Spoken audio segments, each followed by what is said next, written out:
This is my review on Home Alone 4.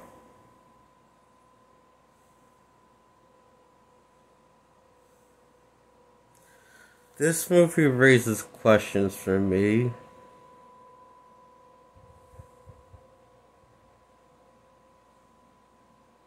I'll get to them.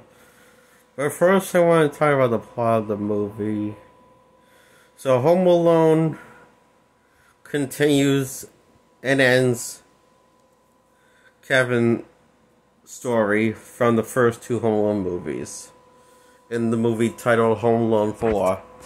So time has passed since Kevin has lived in a house it does lived in an attic when it also overcrowded amount of people in the house, family members. So now he has a room to himself, and his parents divorced. So Kevin is all depressed because his parents are not together anymore, and they don't have in years, I guess, in a while, has spent family together as a family. Well, what we're saying is the family members from the past two ones. Actually, I'm not really sure if this is this where they at. What happened? The funny thing is, this is where my question starts to get raised. Why is none of the other mentions? What happened to the other family members from the first two? And why did they get mentioned or touch upon or get cameos in the by play? You know, it's played by complete different casts, and chances are they would play played by a different person. But again, I don't know what's going on. And anyway, so Kevin goes to wants to see his dad.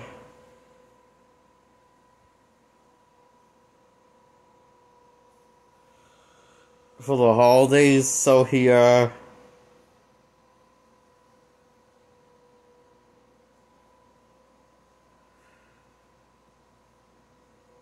goes to see his dad.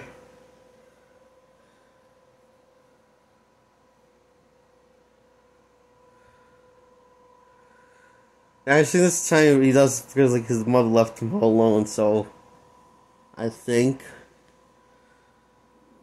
or he just ran away from home. It's one of those things I can't remember what. Look, I have a trouble. I'm lucky I can remember enough of this movie as this is for you. People know how many times I've watched this. And I watched this a couple of times, so I have a guy. So anyway, he goes. Dad tells the mother where he is. So oh yeah, he ran away from home. So technically, everyone got left home alone. So now he now has, I think he has brothers and sisters now that we didn't saw in the first two ones. Well, we didn't know that they were brothers and sisters he had because it's unclear. Because he had so much family members in the house before in the first two ones. Yeah. And another thing is, so Kevin wants to go and hang with his dad for the holidays, and the mother wants him to hang with him, and is okay with it. Yeah,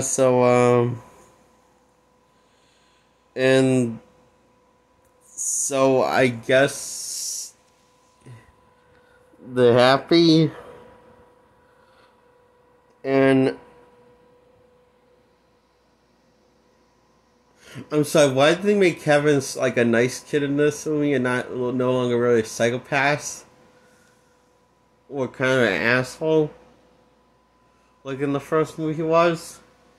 He was kind of an asshole, but he was also likable. And I feel like in this one they made him too nice and too sane. And it's not really clear why. He didn't know what he's talking about. He's gone to see his therapist so he got help with issues. Really unclear, to be honest with you. And this is the same Kevin, I guess, because It was all fine till one of the villains from the first one, played by a different actor, is going to steal stuff from the house, with his wife that was his girlfriend. He now has as his partner instead of his old partner because I guess I don't know they cut ties or something. It's not really clear. I guess it's very brief and explained. So anyway, to stop them from robbing the house, since Kevin didn't start being booby traps this time and wasn't expecting them, or at least one of them, to make an appearance in his life again,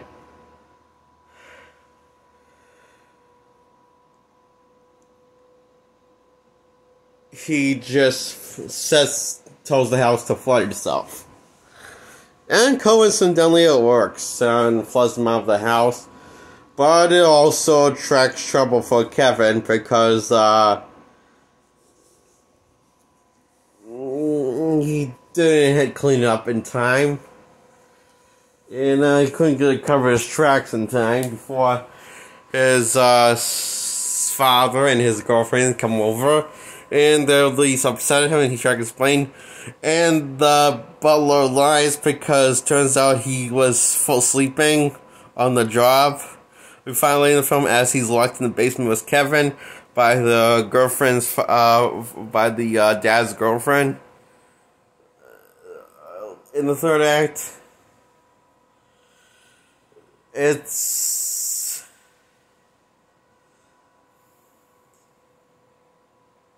so.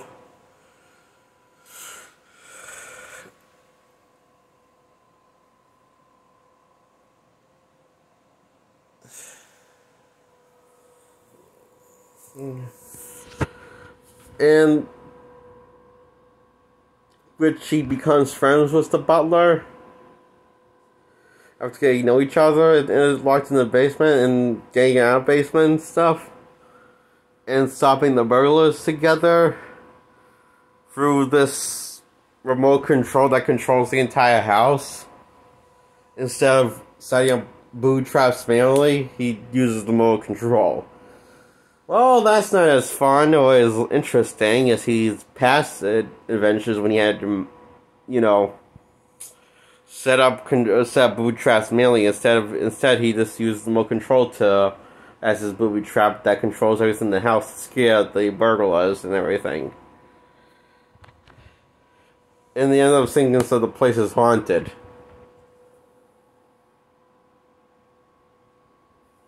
I think, he's just does the fuck with them, and sadly they don't get hurt like they have in the past for most of the burglars, the bad guys, they just walk away pretty harmless, without harm, pretty much, and just get caught after the police come to the house, after they run outside the door because they had enough being cooped up in the house, being scared out of their minds, and they just run out of the house and into police car they go, and that's the end of the movie. And the butler quits because the woman's a bitch that he works for, which is the father's girlfriend, and the father realizes she's kind of a bitch too, so she leaves the store, go back and reunites with reunites his family, and probably might get back together with his wife, his ex-wife now. Recently divorced. It's one of those movies, and they all live happily ever after. Yo, my God, I want to throw up.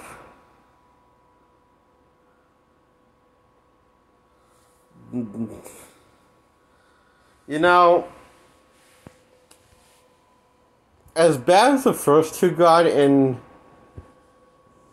at least gave you what you expected from a Home Alone film, which is basically seeing people got hurt mindlessly in close to death life situations, And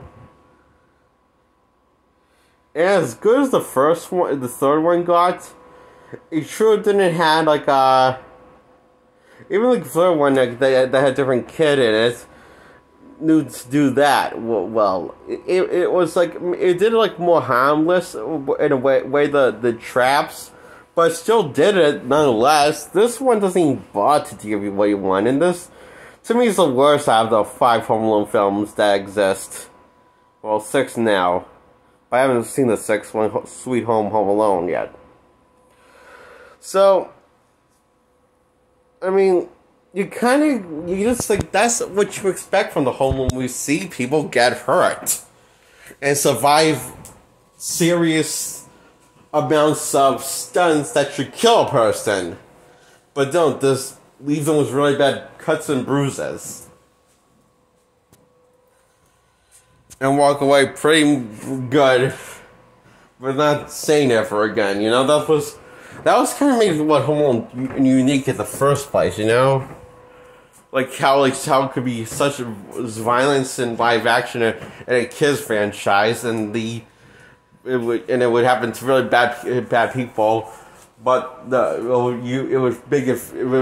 That's what made it really funny, you know, and fun in the first place. Even though I don't like the first one, because it's a bad side, but at least it had a good thing. What can make you guys like funny, engaged.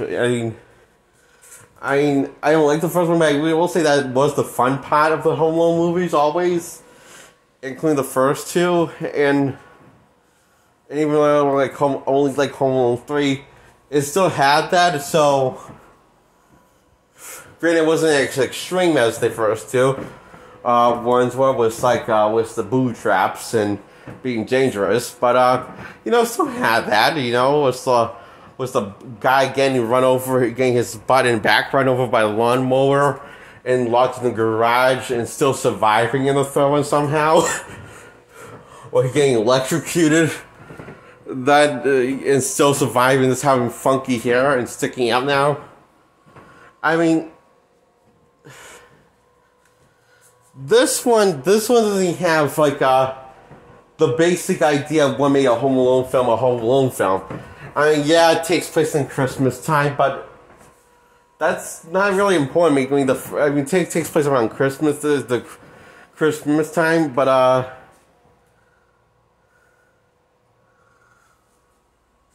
mean, that doesn't really matter, because I don't think it matters, because like in terms of what makes it fun, because the third one didn't have that. You know, it took place around winter time, but not Christmas time. You know.